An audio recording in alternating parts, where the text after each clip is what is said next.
Eu sou o professor Gerinaldo Moura da Silva, sou ceará-mirinense e fui convidado para falar um pouco sobre a presença de ceará-mirinenses no Instituto Histórico e Geográfico do Rio Grande do Norte, nos seus 119 anos de existência como Casa da Memória mais antiga aqui no Rio Grande do Norte. A presença dessa pleiade de intelectuais, poetas, artistas, escritores que fazem parte ou fizeram parte do Instituto Histórico e Geográfico foi muito grande e a sua contribuição ela vem desde a sua fundação, com a presença do Dr. Meirei Sá, né, que apesar de não ser ceará-mirinense, ele era paraibano, mas tinha laços muito fortes com o Ceará-Mirim. E o Meirei Sá, ele atuando na área jurídica, tornou-se também um dos sócios fundadores do Instituto Histórico, ao lado de um outro potiguar muito importante, o Dr. Manuel Ferreira Nobre, que é considerado o primeiro historiador do Rio Grande do Norte. De sua autoria, diversos livros, incluindo a história dos municípios norte-riograndenses.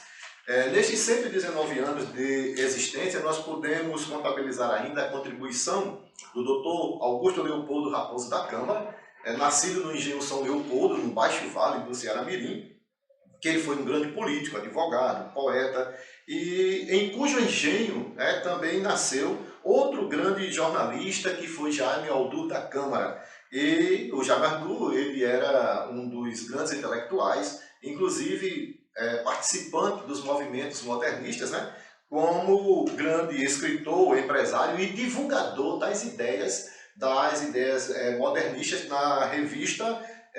de antropofagia, que divulgava as ideias dos intelectuais, poetas e artistas do movimento modernista de 1922. O Instituto Histórico e Geográfico também abrigou em seus quadros o padre Ogrey de Paiva, que se destacou como teólogo, professor, cientista renomado com conceito internacional e era detentor de uma vasta obra educacional e assim de cunho científico muito respeitado em todo o território nacional, bem como fora do país. Ainda da seara do Verde Vale para o Instituto Histórico, nós temos nomes como o do Dr. Augusto Meira, que se sobressaiu não só no Rio Grande do Norte, mas também no estado do Pará, para onde foi morar, onde foi residir. E lá no estado do Pará ele galgou vários postos na política, como prefeito de Belém, como deputado estadual, federal e senador da República, além de ter sido, de ter tido um grande destaque como jornalista, na seara das letras, como poeta e escritor, e professor universitário, advogado, e que ao lado do também professor e escritor Dr. Rodolfo Garcia, só engrandeceram o nome do Ceará-Mirim, que geograficamente distantes, mesmo que geograficamente distantes da nossa terra, eles enalteceram o Ceará-Mirim e fizeram parte desta casa do Instituto Histórico e Geográfico.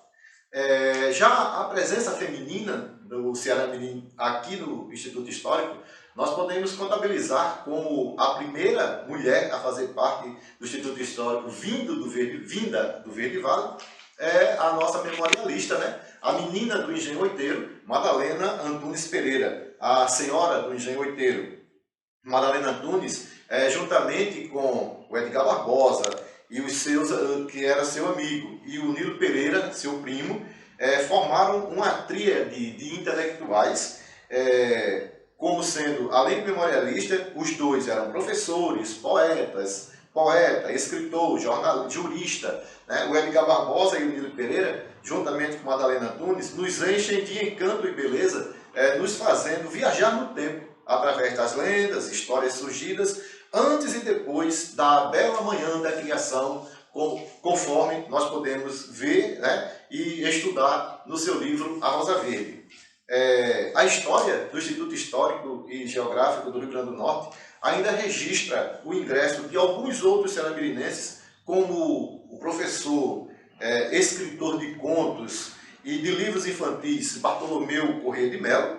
que mesmo sendo natalense, ele foi residir no Ceará-Mirim ainda criança e adotou a terra do Verde Vale como sua nova terra, terra natal, de coração, e em seus contos afloram registros da infância presentes na terra ceará-mirinense, utilizando termos e linguagens da zona rural a qual ele convivia com os trabalhadores. Essa constelação de notáveis ela vai se completando com a chegada dos também juristas, né, Dr. Múcio Ribeiro Dantas e do Dr. Pedro Simões Neto, que além de advogado, né, e professor,